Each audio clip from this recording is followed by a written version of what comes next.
പുതിയൊരു വീഡിയോയിലേക്ക് എല്ലാ കൂട്ടുകാർക്കും സ്വാഗതം. അശോകപ്പൂവ് കൊണ്ട് നല്ല ഹെൽത്തിയും ടേസ്റ്റിയുമായിട്ടുള്ളൊരു കിണ്ണത്തപ്പം നമുക്കൊന്ന് ഉണ്ടാക്കിയാലോ. വീഡിയോ സ്കിപ്പ് ചെയ്യാതെ ഫുള്ള് കാണണേ. ഇഷ്ടപ്പെട്ട ചാനലൊന്ന് ലൈക്ക് ചെയ്യുകയും ഷെയർ ചെയ്യുകയും കമൻറ്റ് ചെയ്യും സബ്സ്ക്രൈബ് ചെയ്ത് സപ്പോർട്ട് കൂടെ ചെയ്യണേ. അപ്പോൾ താമസിക്കുന്നില്ല, നമുക്ക് നേരെ വീഡിയോയിലേക്ക് തന്നെ പോവാം.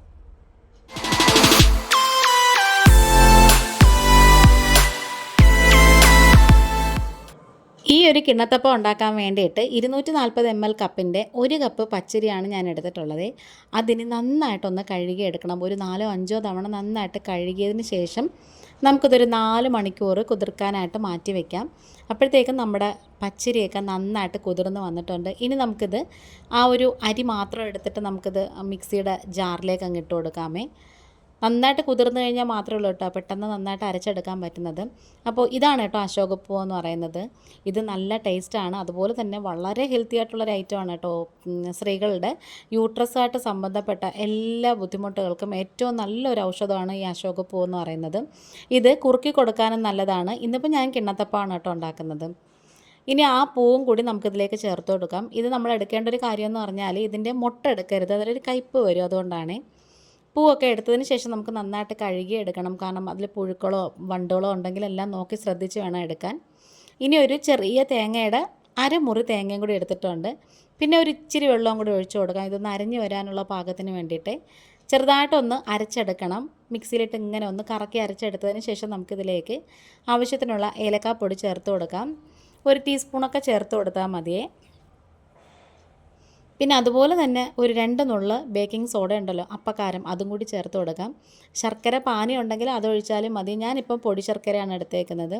അത് മധുരത്തിന് അവരവർക്ക് എത്രയാണ് പാകമെന്ന് വെച്ചാൽ ആ ഒരു പരുവത്തിന് എടുത്തോണേ. ചിലർക്ക് ഒരുപാട് മധുരം ഇഷ്ടമല്ല, ചിലർക്കാണെങ്കിൽ അത്യാവശ്യം നല്ല മധുരം വേണം. ഇനി നമ്മൾ നന്നായിട്ട് അരച്ചെടുക്കണം. നമുക്ക് റവയില്ലേ, അതിൻ്റെ ഒരു തരിതഴിപ്പുണ്ടല്ലോ, ആ ഒരു പരുവത്തിന് അരച്ചെടുക്കണേ. ഇത് സിമ്പിളാണ് കേട്ടോ നമുക്ക് ഉണ്ടാക്കാനായിട്ട്. റെസ്റ്റ് ചെയ്ത് വെക്കേണ്ട ആവശ്യമൊന്നുമില്ല. ഇനിതേ ഞാനിതേപോലെ ഒരു പ്ലേറ്റ് എടുത്തിട്ടുണ്ട്. അതിലേക്ക് നല്ലെണ്ണയാണ് തടവി കൊടുക്കുന്നത്. നിങ്ങൾക്ക് വേണമെങ്കിലും നെയ്യ് വേണമെങ്കിലും തടവി കൊടുക്കാം. ഇനി നമ്മൾ അരച്ച് വെച്ചിട്ടുള്ള ആ കൂട്ട് ഇതിലേക്ക് അങ്ങ് ചേർത്ത് കൊടുക്കും. ഏകദേശം ഒരു 3/4 ഭാഗത്തോളം ഒഴിച്ച് കൊടുത്താൽ മതി. അല്ലെങ്കിൽ പൊങ്ങി വരുമ്പോഴത്തേക്കും അത് ഓവറായിട്ട് അങ്ങ് പൊങ്ങിപ്പോവും, പ്ലേറ്റിന് വെളിയിലൊക്കെ ആകിപ്പോവേ. ഇനി ഇതിൻ്റെ മുകളിലേക്ക് കശുവണ്ടിപ്പരിപ്പോ അല്ലെങ്കിൽ അണ്ടിപ്പരിപ്പിന് പകരം കപ്പലണ്ടിയോ ബദാമോ എന്ത് വേണമെങ്കിലും ചേർക്കാം. ഞാനിപ്പോൾ അതേ കപ്പലണ്ടിയും ഉണക്കമുന്തിരിയാണ് ചേർത്തേക്കുന്നത്. അത് കുറച്ച് റിച്ചായിട്ട് തന്നെ ഇട്ട് കൊടുക്കണേ. അങ്ങനെ നമ്മുടെ ഇതെല്ലാം സെറ്റ് ചെയ്ത് വെച്ചിട്ടുണ്ട്. ഞാൻ ആ സമയത്ത് തന്നെ സ്റ്റീമർ റെഡിയാക്കി വെച്ചിട്ടുണ്ടായിരുന്നു. ഇഡ്ഡലി കുട്ടകത്തിൽ വെള്ളമൊക്കെ വെച്ച് അതിൻ്റെ മേലിലൊരു തട്ടൊക്കെ ഇട്ട് കൊടുത്തിട്ടുണ്ട്.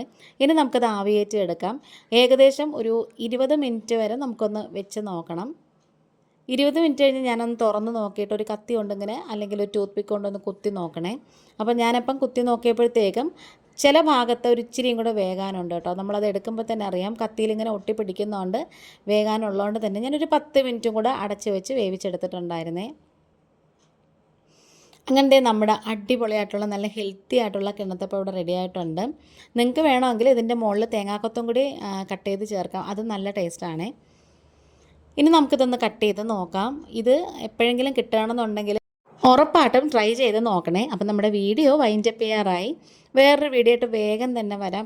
ഇന്നിപ്പോൾ ഇത്രയേ ഉള്ളൂ. വീണ്ടും വരാം. Thanks for watching.